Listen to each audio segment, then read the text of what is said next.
Welcome back to Acquired Taste, episode 2 with Wren and Rosie. Yes, ma'am. It's gonna be a good one.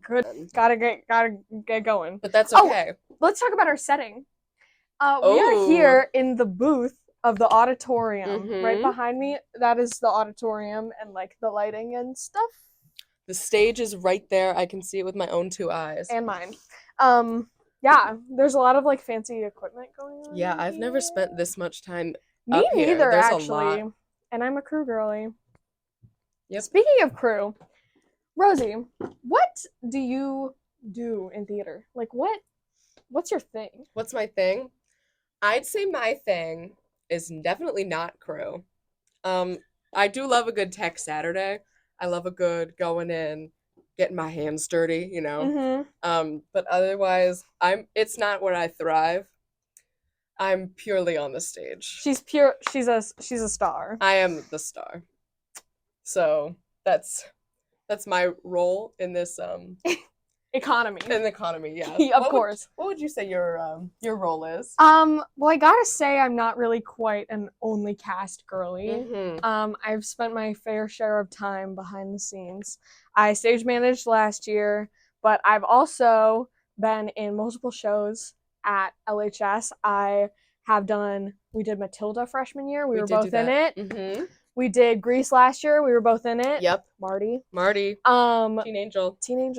And then Drowsy, obviously. Yes. But yeah, I stage managed freshman sophomore play last year. That was super fun. True. I was in it. It was great. She was incredible. Stop. And then I assistant stage managed Clue last year too. And so yeah, I have experience all over. I like to be in shows and I like to work on them. What's your favorite kind of show to be in? Like, what's your ideal character to play?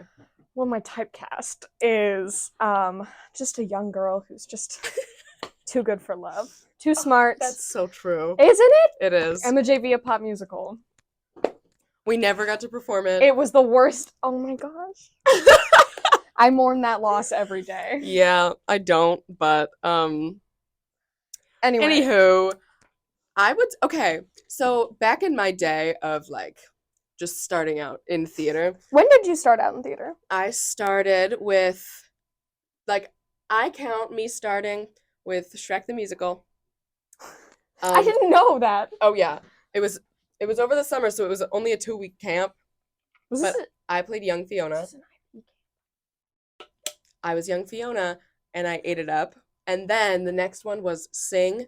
We did, the movie Sing. Oh yeah, we did that. I know the movie Sing on stage, and I was the porcupine Ash. Me and ScarJo are just so similar. But like I was gonna say, I started out my career I was a very serious actress. I only played the serious characters. I was the heroine sometimes. I was the villain. Oh, love a good villain. But I was never the funny one until last year when I found out that I'm actually quite funny. She's hilarious. I'm hilarious. She's the funniest person I know. And that's on period. When did you find that out? I feel like it kind of started during Grease. Yeah. With the whole diamond in the macaroni bit. That's true. Because for Grease, Marty wasn't like meant to be a super comedic character, but she definitely had some funny moments. Oh yeah.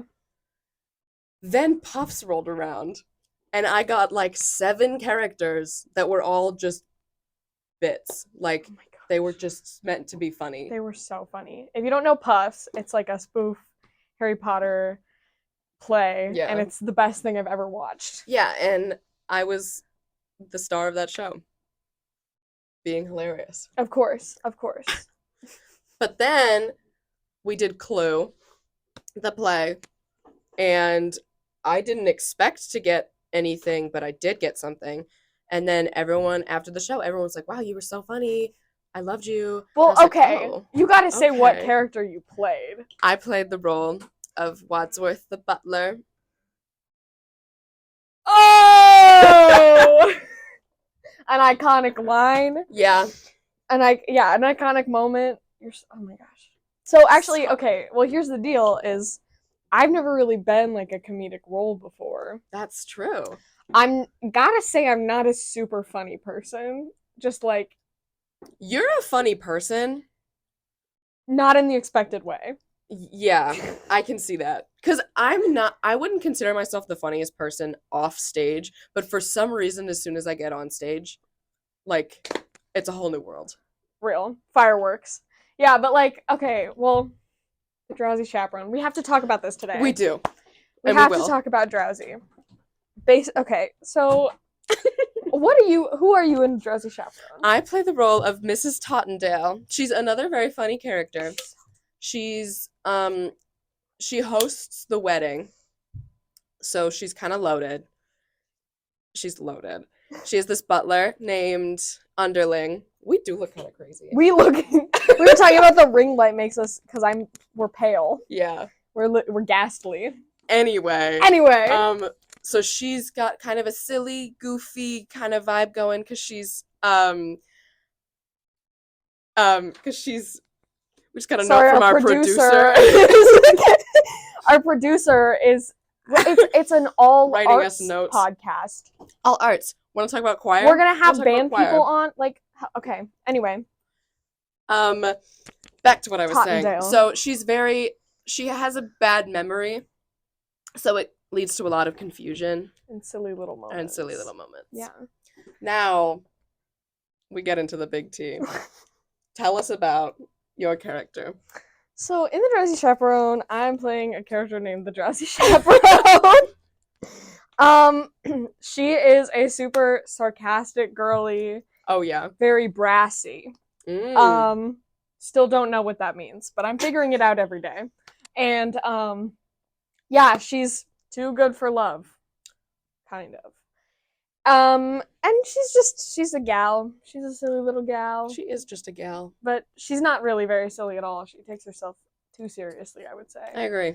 But yeah, it's been crazy. So I think, like, when did you start feeling like you were, like, officially, like, in theater? Here? Or, like, just in general? In general. Oof. Because my answer is kind of surprising. Okay, not you to do you, your answer, but like, I'm... Okay, so I was a dancer, grew up being a dancer, okay, until 7th grade, when we were doing Emma JV, a pop musical at our middle school, and I was Emma's understudy, and that was the first show I had ever tried to be in, and obviously it didn't work out. But then freshman year, Matilda presented itself to me, and I was like, okay, you know what? I'm just, like, gonna go for it. I haven't really done a musical before, but I'm gonna try it out. Auditioned. Musical. And then so actually, the first show I ever performed in was my freshman year musical here at LHS. Which is crazy, considering how good this person is. Like, the talent, insane. But I actually didn't start, like, playing characters in shows until the spring of this year, when I was in Mean Girls and I played Katie. And then this summer I was in Anastasia and I was Dimitri. And it was the best summer of my life. I couldn't go see it, but I heard that it was really good. We're almost out of time. Oh my gosh. Okay, when did you start doing theater then? I'd say I've really felt in theater when honestly, it might have been Chicago. Or I played the genie in Aladdin. Ooh. And that was my first, like, big role. And that was the other time where I was like, okay, maybe I can be funny. Right. So that was my little intro to comedic acting. Yeah. And then it just grew from there. Okay, wait, before we run out of time, this is really funny. Oh my gosh. Rosie has always had this iconic water bottle. Yes. And yesterday I went to Target and I found an emo version. It's the same water bottle, but it's all black. You can't even see it because of what I'm wearing. And anyway, best purchase I've ever made. Anyway, okay. All right. See you next time in 2 weeks on Acquired Taste with Rosie and Wren. Let's take a sip. Stay hydrated, folks.